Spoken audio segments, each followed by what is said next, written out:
할렐루야. 우리 양쪽 옆에 있는 분들과 함께 인사하겠습니다. 행복한 성도 되세요. 행복한 성도. 오늘 성경을 보니까 거룩한 자존심을 갖고 사는 사람들이 행복한 성도인 것 같습니다. 그중 특별히 꿈의 사람 요셉을 살펴보면 요셉은 이방 땅의 보디발의 종으로 팔려갑니다. 그리고는 그 가정의 총무가 되죠. 그때 보디발의 아내가 요셉을 유혹합니다.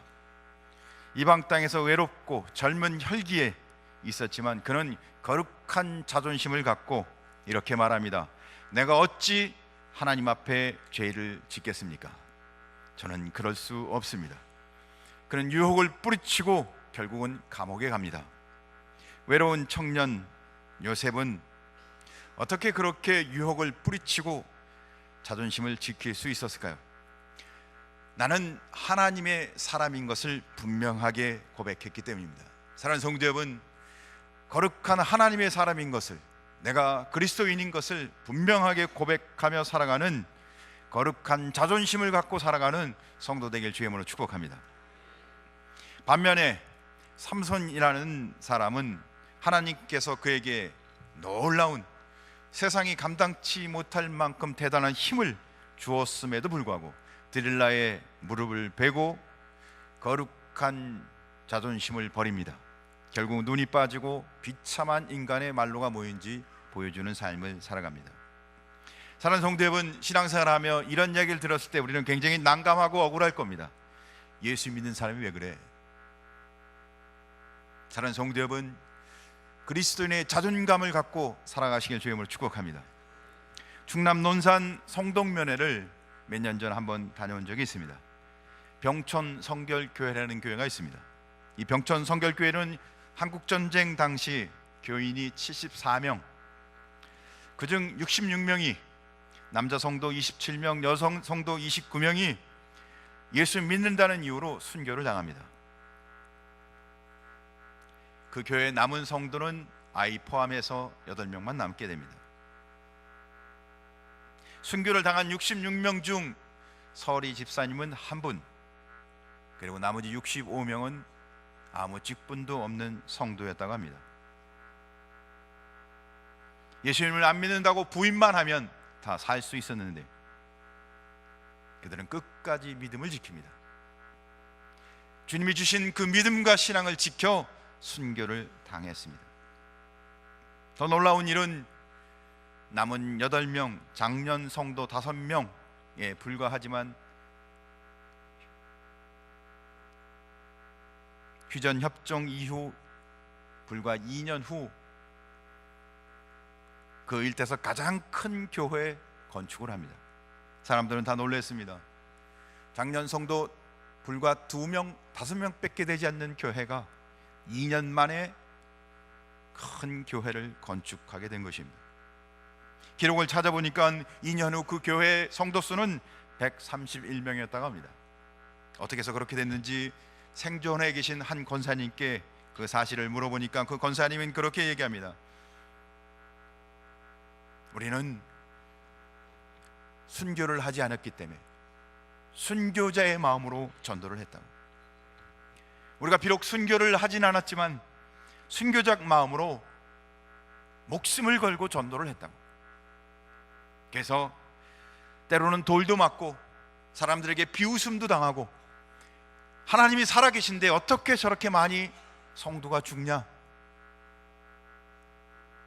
미친년들이라고. 뭘 믿으라고? 우리도 죽으라고? 미친 것들. 그러나 그들은 5명 성도가 순교자의 마음을 갖고 복음을 전할 때 그 교회는 단 2년 만에 131명의 성도가 된 것이었습니다. 병촌 성결교회는 거룩한 자존심을 지킨 교회였던 것입니다. 사랑하는 성도 여러분, 우리도 하나님 앞에서 신앙과 믿음 안에서 거룩한 자존심을 지키는 금곡교회 되길 간절히 소원합니다.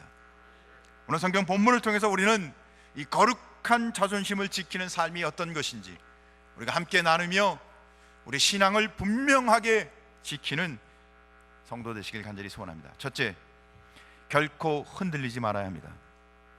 사도행전 26장 24절 25절을 보면 바울이 이같이 변명하매 베스도가 크게 소리 내어 이르되 바울아 내가 미쳤도다. 내 많은 학문이 너를 미치게 한다. 바울이 이르되 베스도 각하여 나는 미친 것이 아니요 참되고 온전한 말을 하나이다. 사도 바울이 3차 선교 여행 후 예루살렘에 도착했을 때 예루살렘의 극렬분자 유대인들에게 체포당합니다. 그래서 바울은 그들에게 재판상에서 다메섹 도상에서 예수님을 만나고 어떻게 자기가 회개하고 부활한 그 은혜를 이야기하며 그들에게 복음을 전하고자 합니다. 그때 베스도가 이렇게 말하죠. 바울 네가 미쳤구나. 네 학문이 너를 미치게 하는구나. 사랑하는 성도 여러분, 믿음과 신앙 안에 분명히 살아가면 때로는 미쳤다는 소리를 듣게 될 줄 믿으시기 바랍니다. 목표가 분명한 사람은 때로는 미쳤다는 이야기를 듣게 되는 겁니다. 목표에 미쳐야 목표에 미치게 됩니다. 도달하게 된다는 뜻이죠. 성경에 많은 열정을 갖고 신앙에 분명한 자존감을 갖고 살아가는 사람들은 대체적으로 미쳤다는 이야기를 듣게 됩니다. 창세기에 등장하는 노아를 보면 그는 산꼭대기에 자그마치 120년 동안 배를 만듭니다. 미친 사람이죠. 동네 사람들은 그를 보고 미쳤다고 합니다. 언제까지요? 방주의 문이 닫혀서 비가 내리는 그 문이 마지막 문이 닫히기 직전까지도 사람들은 노아에게 미쳤다고 얘기했습니다.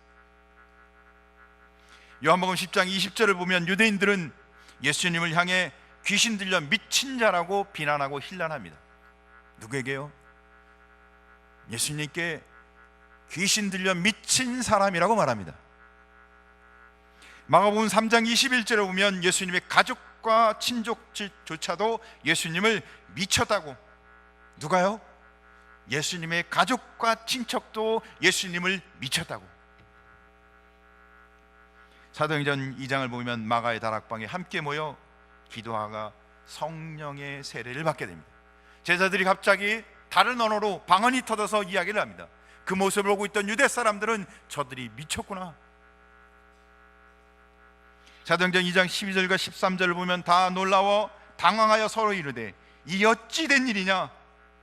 또 어떤 이들은 조롱하여 이르되 그들이 새술에 취하였다 하더라. 세상은 믿음의 세계를 잘 이해하지 못합니다.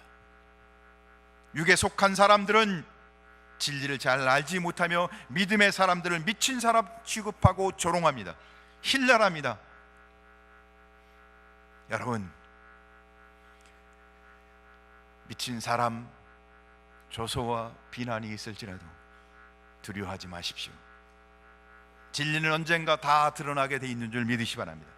거짓과 사실은 반드시 판결되어지는 줄 믿으시 바랍니다. 하나님 때문에 조롱받고 복음 때문에 미친 사람이라고 손가락질 당해도 두려워하지 마십시오. 미친 사람이라고 손가락질 당하는 만큼, 비난을 받는 만큼 축복인 줄 믿으시 바랍니다. 사도 바울은 베스도 총독으로부터 미친 사람 취급을 받습니다. 정신 나간 자라는 얘기죠. 바울이 이르되 베스도 각하여 내가 미친 것이 아니요 참되고 온전한 말을 하나이다. 왕께서는 이 일을 아시기로 내가 왕께 담대히 말하노니 이 일에 하나라도 아시지 못함이 없는 줄 믿나이다. 이 일은 한쪽 구석에서 행한 것이 아니니이다.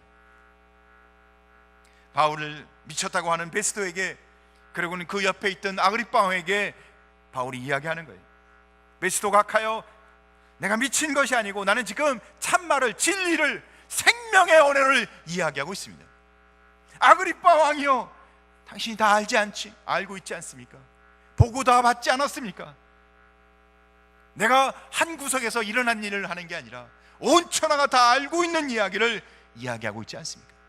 사랑하는 성도 여러분, 우리를 위해 죽으신 예수 그리스도, 온 천하가 다 알고 있는 이 복음의 은혜 가운데 당당하게 살아가시길 주님으로 축복합니다. 그리고 고린도후서 5장 13절 바울은 그래서 이렇게 고백합니다. 같이 한번 읽겠습니다. 시작. 우리가 만일 미쳤어도 하나님을 위한 것이요 정신이 온전하여도 너희를 위한 것이니. 사랑하는 성도 여러분, 세상을 위해서는 미치지 마십시오. 사람이 생각하는 것에 따라 미치지 마십시오. 그러나 만약에 미친다면 하나님을 위해 미치시기 바랍니다. 복음을 위해 살라는 것입니다. 날 위해 죽으신 예수 그리스도를 위해 살라는 것입니다. 사람을 추종하지 마시고 날 위해 죽으신 주님을 위해 살아가시길 주님의 이름으로 축원합니다.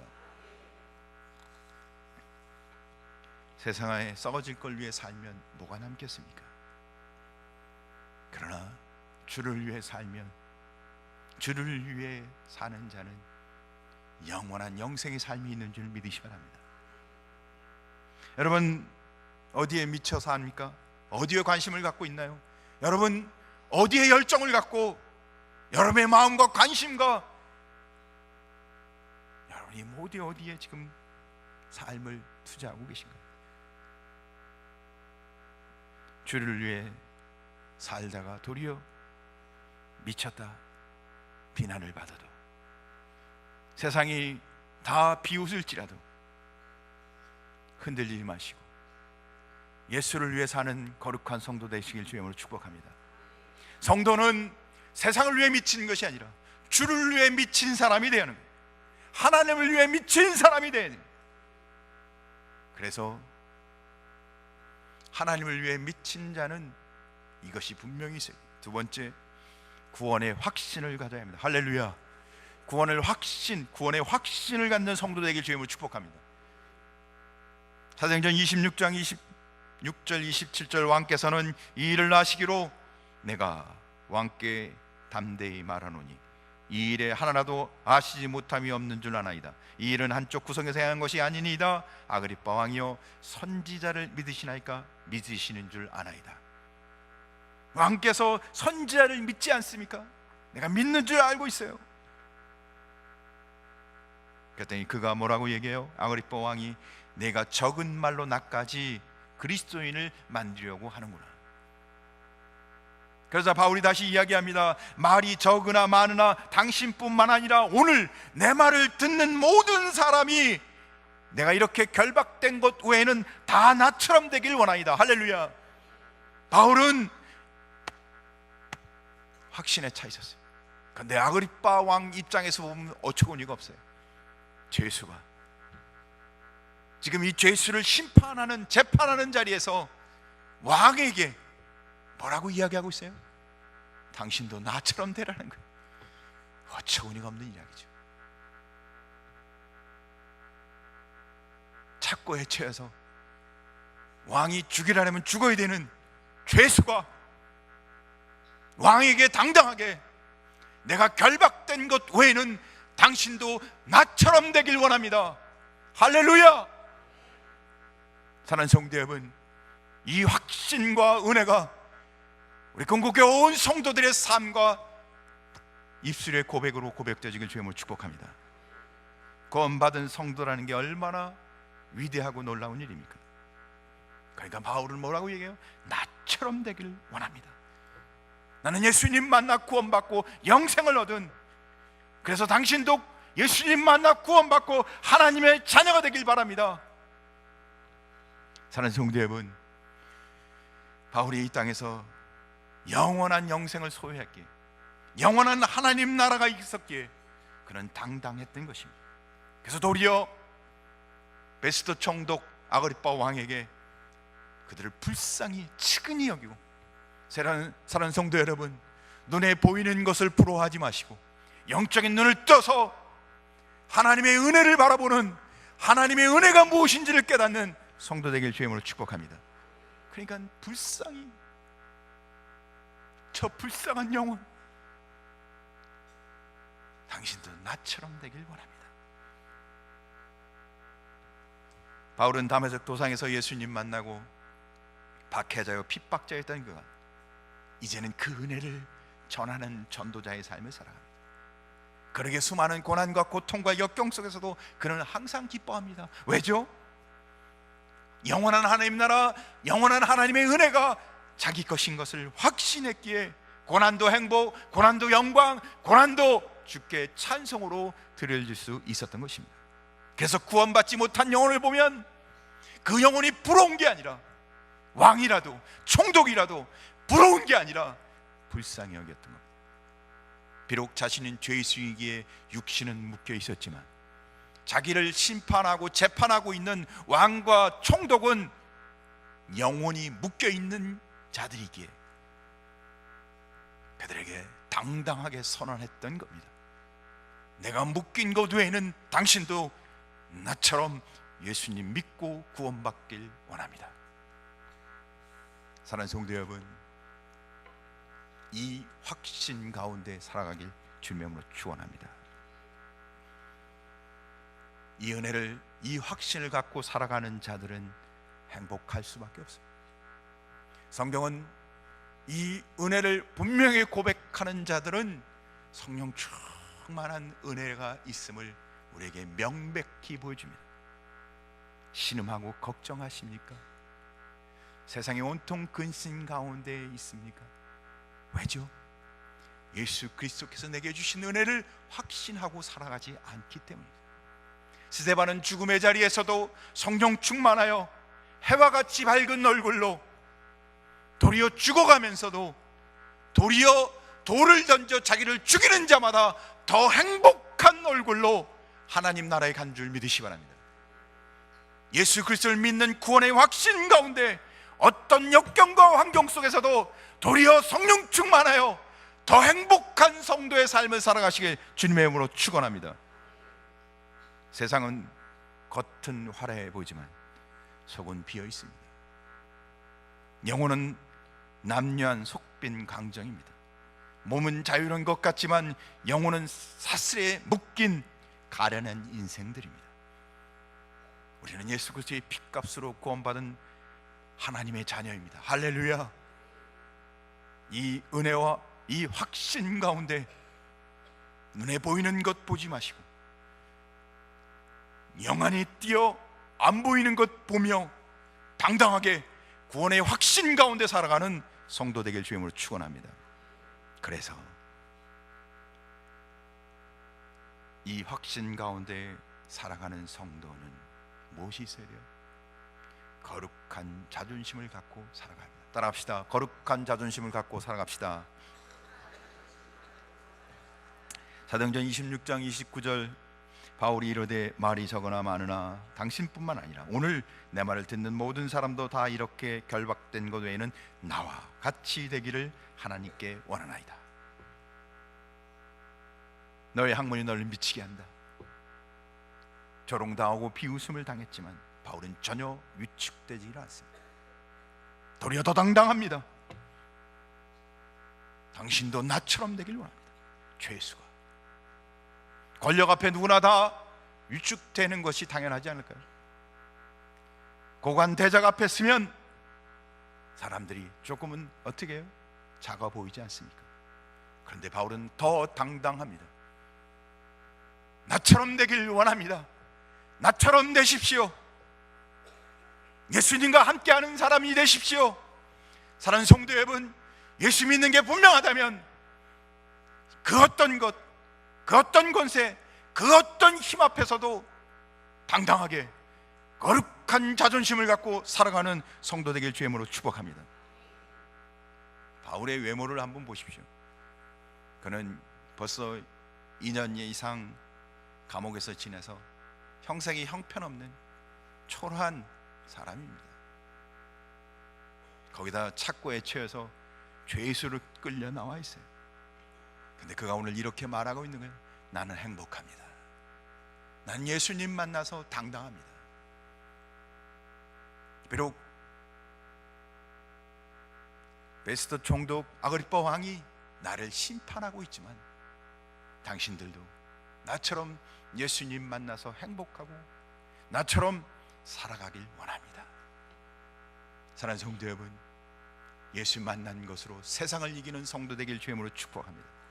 예수 만난 것으로 인해 그 어떤 역경과 환난 속에서도 이해되지 않는 상황에서도 도저히 상식과 경험과 지금까지 살아온 것으로는 도저히 용납이 안 되는 상황일지라도 주 안에서 찬송하며 주의 이름으로 승리하는 성도 되길 주의 이름으로 축원합니다. 사랑하는 성도 여러분, 이 거룩한 자존감을 갖고 살아가고 계신가요? 어떤 환경 속에서도 날 구원하신 하나님의 은혜 안에서 기쁨을 잃지 않고 변함없이 신앙의 자리를 지키고 내게 주신 은혜 가운데 꿋꿋하게 타협하지 아니하고 무릎 꿇지 아니하고 오래오래 참고 인내하며 믿음과 신앙의 삶을 살아가시길 주의 이름으로 축원합니다. 오늘 우리는 오늘 읽은 하나님의 말씀을 기준으로 해서 사울발처럼 우리도 당당하게 외치는 삶을 살아가길 바랍니다. 혹 내가 가난하다면 이렇게 외치시기 바랍니다. 내가 가난한 것 외에는 나를 닮길 원합니다. 혹 내가 실패했다면 이렇게 외치시기 바랍니다. 내가 실패한 것 외에는 나를 닮길 원합니다. 내가 병들었다면 병든 것 외에는 나처럼 되시기를 원합니다. 거룩한 자존심을 갖고 살아가는 금곡교회 성도 되길 주의 이름으로 축원합니다. 어려운 환경, 물질의 어려움, 질병의 고통, 그렇다고 여러분 타협하지 마십시오. 주님은 그럼에도 불구하고 날 사랑하십니다. 날 하나님의 자녀로 삼아 주셨습니다. 절대 무릎 꿇지 않냐고 거룩한 자존심을 갖고 살아가는 당당한 그리스도인이 되시길 주님의 이름으로 축원합니다. 말씀을 정리하겠습니다. 요즘은 참 어려운 시대를 우리가 살아가고 있는 건 분명한 것 같습니다. 자녀를 키우든 우리가 경제적인 삶을 살아가든 또한 건강의 이유든 우리를 많이 흔들리게 하는 여러 가지 이유가 있는 것은 분명한 것 같습니다. 그래서 이런 저런 이유를 자꾸 찾게 합니다. 내가 하나님 앞에 쓰는데, 내가 하나님 말씀대로 따라가는데 이런 저런 이유가 자꾸 생각나고, 그래서 타협합니다. 지금은 때가 아니라고, 조금 이따 하겠다고, 내 형편이 안 된다고. 사랑하는 성도 여러분, 타협하지 마시고 적당히, 아니 하나님이 주신 은혜를 붙들고 다시 회복하시길 주의 이름으로 축원합니다. 그리스도의 십자가의 은혜를 회복하시기 바랍니다. 날 구원하신 하나님의 사랑을 회복하시기 바랍니다. 그래서 내가 있어야 할 자리가 어딘지, 내가 지켜야 할 것이 무엇인지를 분명히 깨달아 거룩한 하나님의 자녀로, 거룩한 하나님의 백성으로 살아가시기를 주님의 이름으로 축원합니다. 거룩한 자존심을 회복하시기 바랍니다. 거룩한 자존심을 지키시기 바랍니다. 할렐루야. 기도하겠습니다.